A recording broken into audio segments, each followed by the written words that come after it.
Dia tidak hanya menentang Protestanisme, tapi dia menantang Tuhan.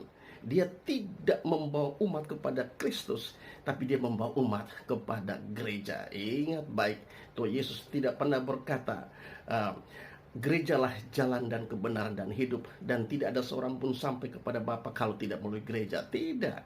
Yesus berkata, akulah jalan dan kebenaran dan hidup. Dan yang kedua, catat baik-baik bahwa Yesus naik ke surga untuk menyiapkan tempat bagi saya dan Anda.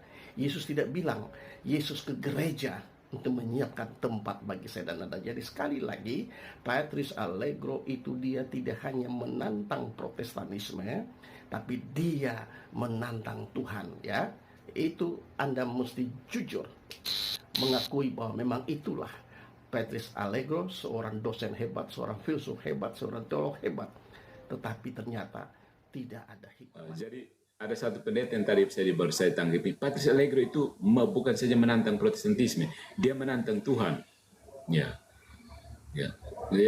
Dia tidak membawa orang kepada Tuhan, tapi dia membawa orang kepada gereja. So, saya balik kemudian dia kutip, akulah jalan kebenaran dan hidup, bukan gerejalah jalan kebenaran dan hidup. Kemudian aku akan naik ke surga untuk menyediakan tempat bagi kamu. Jadi ada 2 poin. Yang pertama, iya, akulah jalan kebenaran dan hidup.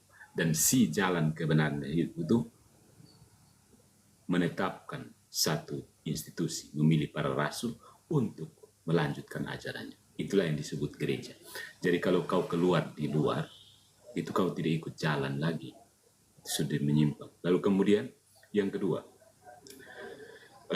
Yesus ke surga dan menyiapkan tempat untuk si pendeta itu. Tapi pendeta tidak sadar bahwa selama kau ada di dunia, Tuhan ada kasih titip tempat supaya tinggal di dunia ini, di gereja.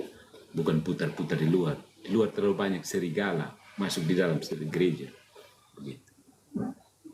Lalu kemudian saya bilang itu pendeta, you mau cinta Kristus, tapi hanya mau cinta dia pun kepala, dia pun badan lu buang. Itu kayak lu mau cinta lu pemain tua, tapi lu jijik dan dia pembadan. Itu bagaimana kau pun istri, kau cinta. Sebenarnya saya cinta kau pun istri, tapi jijik dan kau pun istri sendiri. Tubuh Kristus kan. Baca baik-baik ini Alkitab supaya lihat bahwa gereja adalah tubuh Kristus. Nah kalau kamu hanya mau senang saja dengan kepalanya, tapi buang tubuhnya itu, kau pemain tua nanti begitu kan. Kau hanya mau lihat dia muka saja, dia pembadan menjijikkan. Mungkin karena kurang diet ya. Gitu. Jadi kamu itu berusaha memutilasi gereja, memutilasi tubuh Kristus. Kamu mau ambil kepalanya untuk pasang di kamu pembadan sendiri, kan hubungan pribadi kan.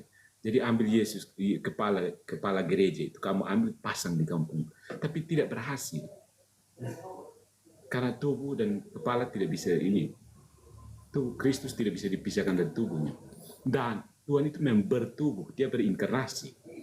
Dia bukan melayang-layang di udara sih lalu panggil satu, ayo mengaku dosa suhe. Itu kamu coba tanya. Coba di sini ada teman Protestan, bagaimana cara kamu mengaku dosa kepada Tuhan, lalu bagaimana kamu pastikan bahwa kamu sudah sudah diampuni oleh Tuhan. Itu kan halusinasi saja kan. Tidak ada ritus apapun yang menyatakan bahwa memang beriman model begitu, saya sudah akan masuk Protestan. Beriman tanpa kepastian.